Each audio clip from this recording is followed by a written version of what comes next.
Harry Potter and the Sorcerer's Stone, Chapter 8, The Potions Master. There, look! Where?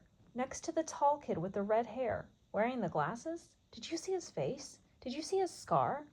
Whispers followed Harry from the moment he left his dormitory the next day. People lined up outside classrooms, stood on tiptoe to get a good look at him.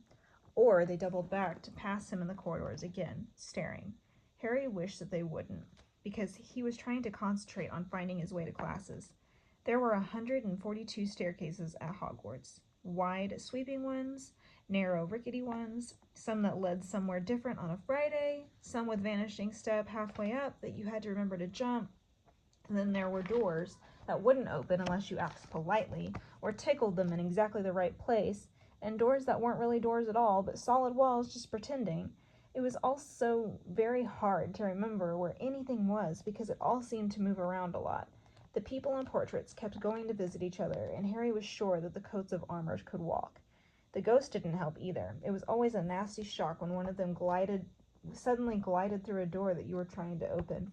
Nearly Headless Nick was always happy to point new Gryffindors in the right direction, but Peeves the Poltergeist was worth 2 locked doors and a trick staircase if you met him when you were late for class. He would drop waste paper baskets on your head, pull rugs from under your feet, pelt you with bits of chalk, or sneak up behind you, invisible, grab your nose and screech, "Got your conch." Even worse than Peeves, if that was even possible, was the caretaker Argus Filch. Harry and Ron managed to get on the wrong side of him on their very first morning.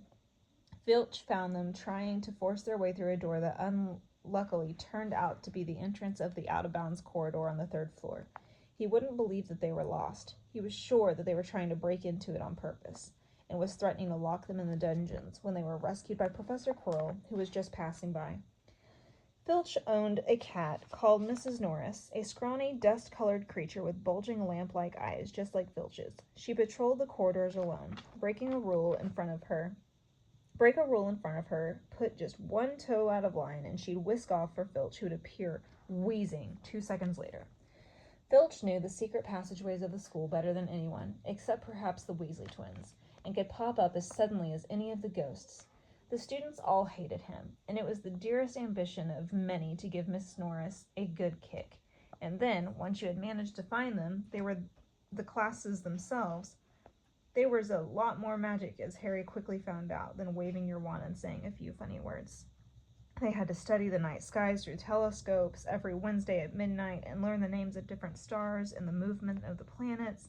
3 times a week, they went out to greenhouses behind the castle to study herbology with a dumpy little witch called Professor Sprout, where they learned how to take care of all the strange plants and fungi and found out what they were used for.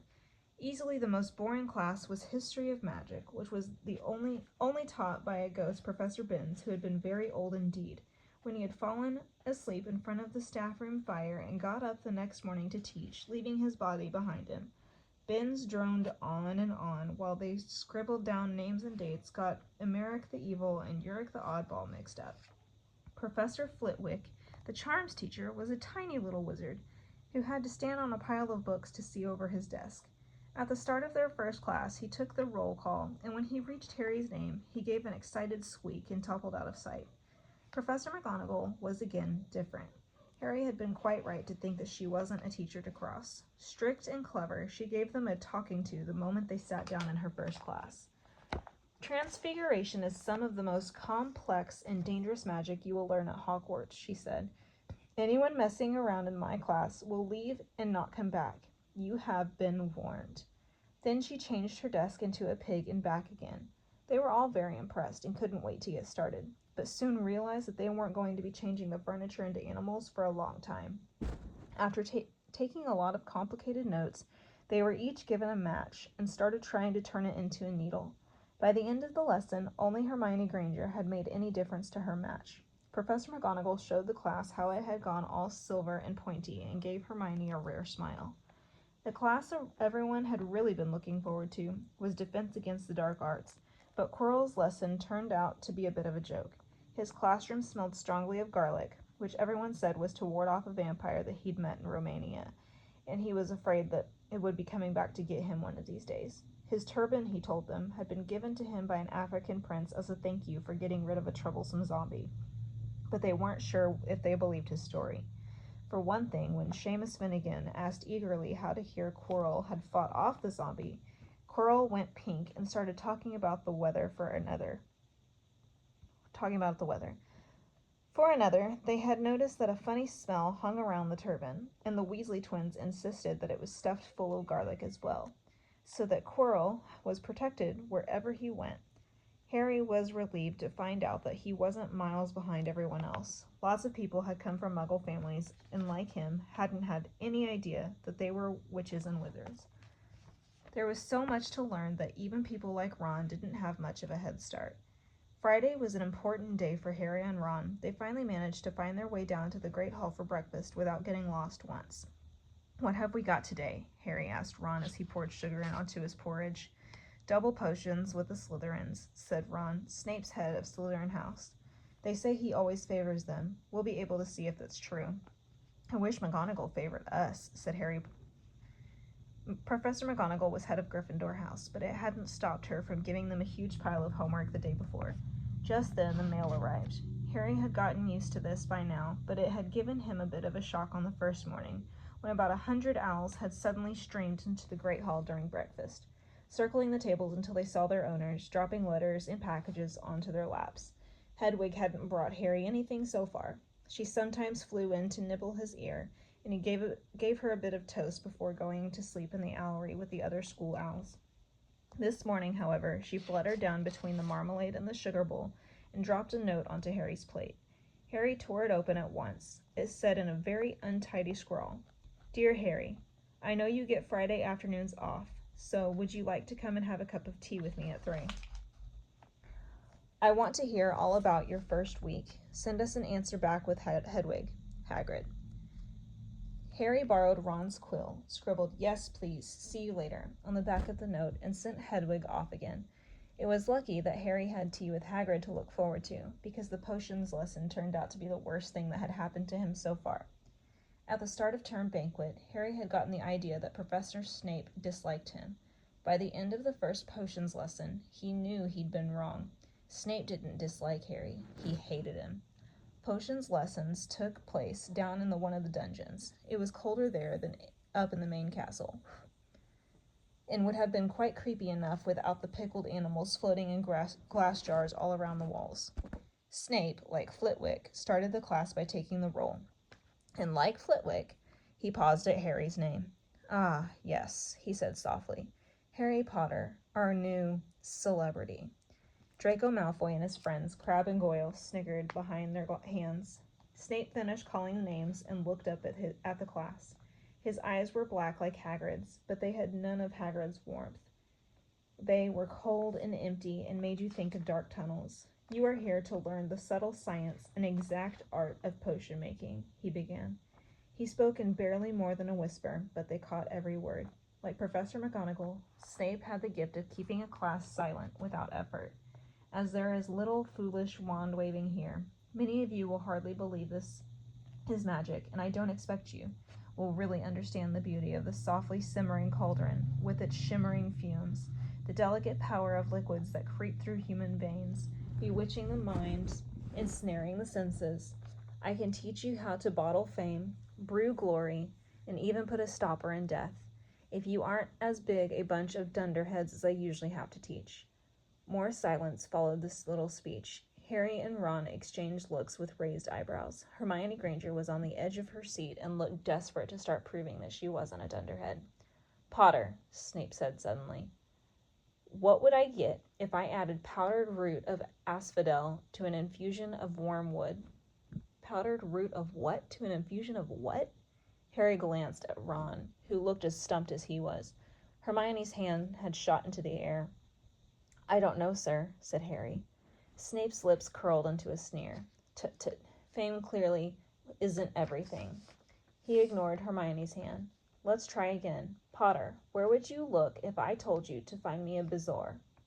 Hermione stretched her hand as high into the air as if it could go, without her leaving her seat. But Harry didn't have the faintest idea what a bezoar was. He tried not to look at Malfoy, Crabbe, and Goyle, who were shaking with laughter.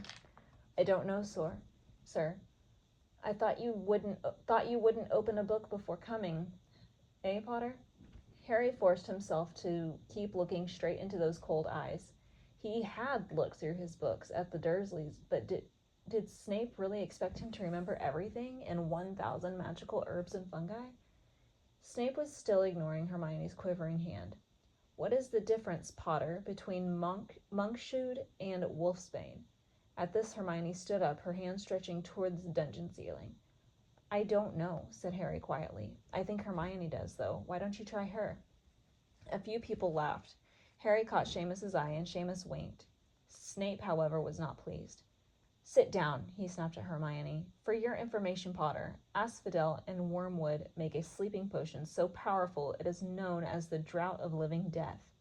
A bezoar is a stone taken from the stomach of a goat, and it will save you from the most poisons. As for monkshood and wolfsbane, they are the same plant, which goes by the name of essonite. Well, why aren't you all copying that down? There was a sudden rummaging for quills and parchment. Over the noise, Snape had said, and a point will be taken from Gryffindor House for your cheek, Potter. Things didn't improve for the Gryffindors. As the potions lesson continued, Snape put them all into pairs and set them to mixing up a simple potion to cure boils. He swept around in his long black cloak, watching them weigh dried nettles and crushed snake fangs, criticizing almost everyone except Malfoy, who he seemed to like. He was just telling everyone to look at the perfect way Malfoy had stewed his horned slugs when clouds of green acid smoke and loud hissing filled the dungeon. Neville had somehow managed to melt Seamus's cauldron into a twisted blob, and their potion was seeping across the floor, burning holes in people's shoes. Within seconds, the whole class was standing on their stools, while Neville, who had been drenched in the potion when the cauldron collapsed, moaned in pain as angry red boils sprang up all over his arms and legs. Idiot boy, snarled Snape, clearing the spilled potion away with one wave of his wand. I suppose you added porcupine quills before taking the cauldron off the fire. Neville whimpered as boils started to pop all over his nose. Take him to the hospital wing, Snape spat at Seamus. Then he rounded on Harry and Ron, who had been working next to Neville. You, Potter, why didn't you tell him not to add the quills? Thought he'd make you look good if he got it wrong, did you? That's another point you've lost for Gryffindor. This was so unfair that Harry had opened his mouth to argue, but Ron kicked him behind their cauldron.